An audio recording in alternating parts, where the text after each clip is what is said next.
Well, good evening, ladies and gentlemen. This is the All Life Things channel with Michael Harris from Burlington, North Carolina. I wanted to give a quicker or better review with me live. Sorry about that. I know that looks tacky, scratching my forehead, but anyhow, I just took a trip from Burlington, North Carolina to Wilson, North Carolina. My dad's. It says from here it's exactly 102 miles. The way I went, I had to plan the route.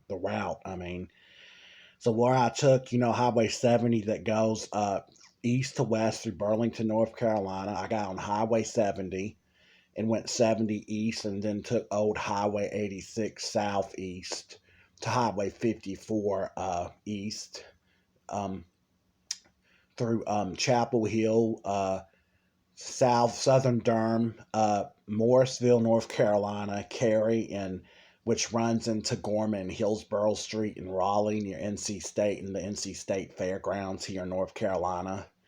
So yeah, it's kind of busy over there. This was more of a night trip, so I did pretty good actually for the Labor Day weekend. I didn't have really any problems. It took quite a while. Average speed was 28 to 31 miles an hour, and downhill a few times I hit 36. And I stayed constantly 36 for about 10 miles. I didn't put it wide open quite. So, and it did very, very well. This is that icebear Agility C 50cc rocket, which Agility C motor, GY6. This is a Kimco engine.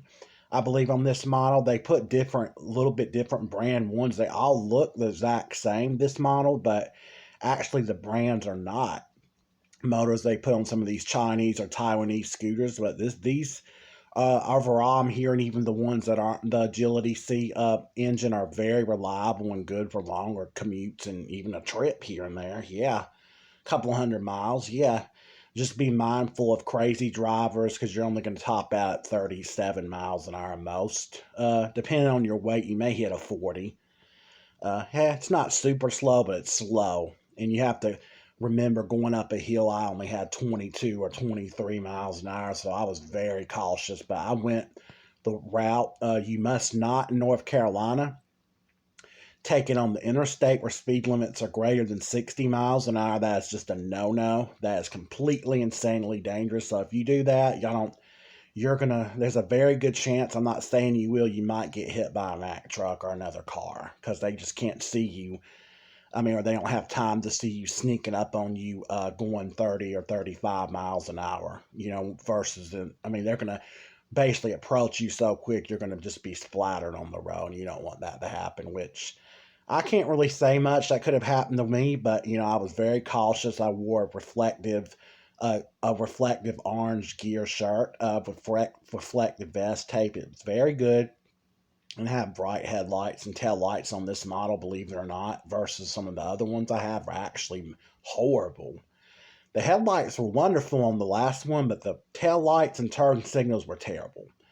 I wouldn't recommend getting a Scott Millington Motorsports rocket, which is like a Jalju frame. I don't really care for those too much because the 50cc is not strong enough to tell how heavy that type of bike put together was. It's pretty cool, but that's basically, believe it or not, the opposite. It's a moped, more of a moped instead of a moped style scooter like I have, and they're only for getting around locally without much trouble. Engine problems could be your problem with that.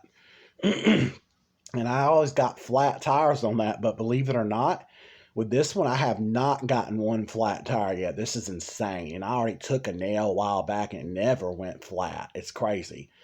This scooter may not look like it's strong, but you are totally, sadly mistaken. It's wonderful.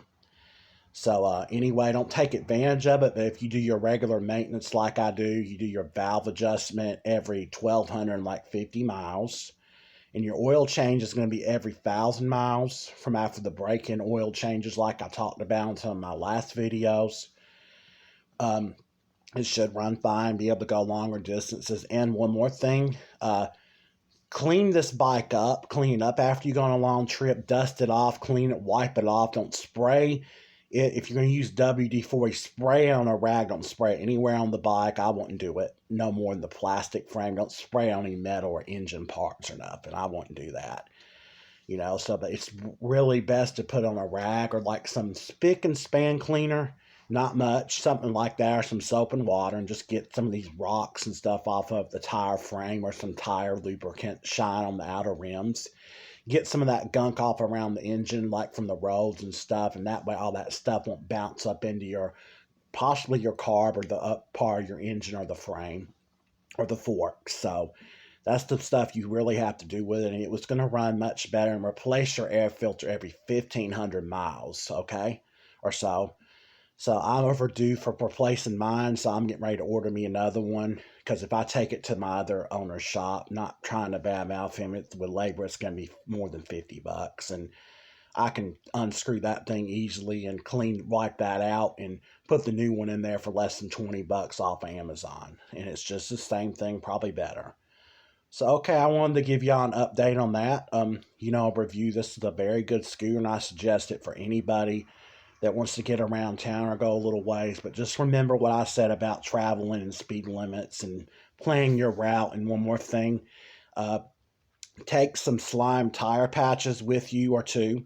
Take some Fix-A-Flat. You can use it on this, and take a smart air pump if you can get it on there. What I do, where the trunk goes, that little bracket you see on the back of my scooter, you need to zip tie that to, and I guarantee it won't go nowhere. Just use a bike 120 psi pump, and that should be more than enough to pump these tires up if something were to happen and stuff, and seal it temporarily to get you home.